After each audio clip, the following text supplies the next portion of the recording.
আলু বেশি করে সিদ্ধ করে রাখলে মন সন্তুষ্টির টিফিন কিন্তু সবসময় বানিয়ে নেওয়া যায়।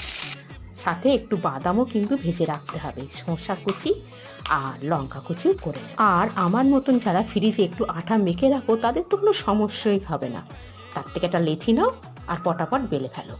এবার একসাথে যে কটা প্রয়োজন, আমি এখানে 3টে একসাথে ভেজে নিয়েছি। এবার ঠান্ডা করা আলু তাতে একটু লবণ দিয়ে শুধু মেখে নাও, আর কিছু দিতে হবে না। এবার তেল গরম করে ওপরে দিয়ে দাও ওপর থেকে রুটিটা দিয়ে ভালো করে হাত দিয়ে চেপে চেপে দেবে। এবার কিন্তু একটু ভালো করে ভাজতে হবে। ভাজা হয়ে গেলে নামিয়ে নাও। দিয়ে দাও শসা কুচি, লঙ্কা কুচি, সস, বাদাম ভাজাটাও দাও, সেটা কিন্তু ভালো লাগবে। আর টিফিন দিয়ে দাও।